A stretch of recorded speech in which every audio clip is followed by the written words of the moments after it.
Usurbilen denbora desiente dela matzagu gure herrian, Harrera herri izan dadi lanean, askotan aipatu izan dut Usurbil gero eta anitzagoa den herri bat dela, gure herria aldatzen ari dela, eta hori adibidez oso nabarmena da hori, gure errolda datuei erreparatzen badiegu ez.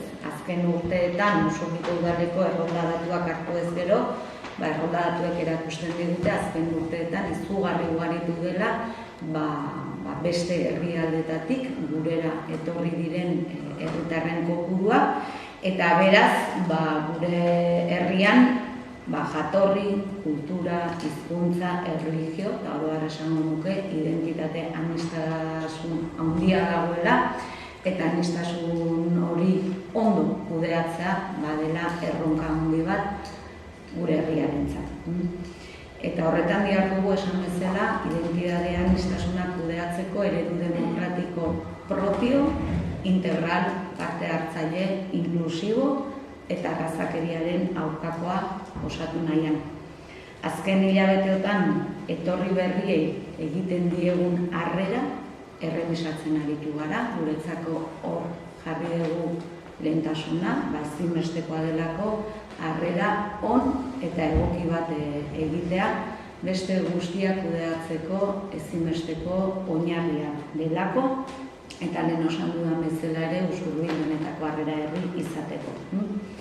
Eta zergaitik azken batean harrera bera badelako integrazio prozesuaren lehen fasean. Harrera komunitate batera iristen diren pertsonen akonpainamendua da, herritar berritzat aitortzeaz gain, beren eskubideak eta betebeharrak modu efektiboan eskuratu eta gauzatu ditzaten.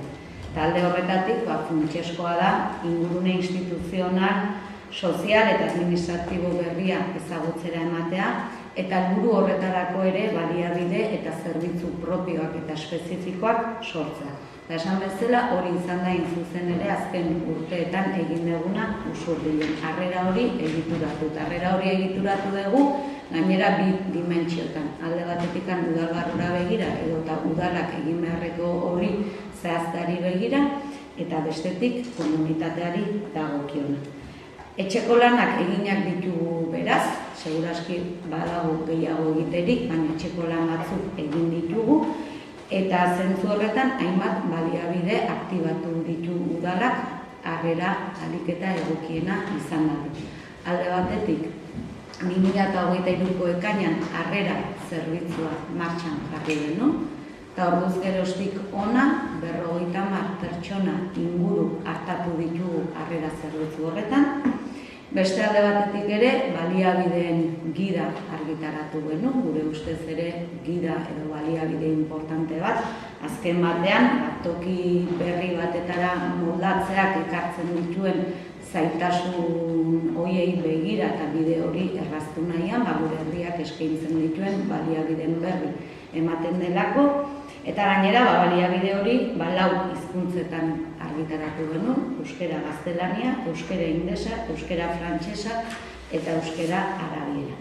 Eta horretaz gain ere, Usurbil herri euskaldun bat denez, iruditzen zitzaigun ere garrantzitsua zela euskera gaitasunik gabe datozenei, euskarazko oinarrizko hitzak edo esapideak den berri ematea, eta oinarrizko hiztegitxo bat ere atera genuen 6 hizkuntzetan dagoena.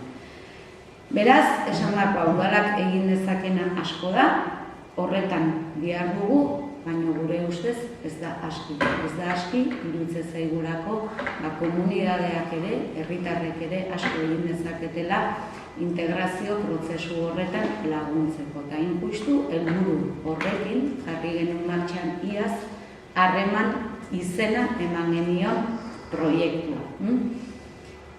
Hitz gutxitan, harreman proiektuaren helburua da, gure herrira bizitzera datozen pertsona, Usurbil hartzeko. Edo pertsona horien integrazio komunitarioa bide lagun baten bidez, bertako den pertsona baten bidez. Gero, ezarpen gehiago durenek emango dizkigu. Guk oso valorazio positiboa egiten dugu, iaz 10 bikote osatu ziren, prozesu osoa 8 bikotek egin zuten, eta balorazio horrek ekarri du, noski, berriro ere aktibatzea programa hau, eta gainera aktibatzea modu iraunkorrean.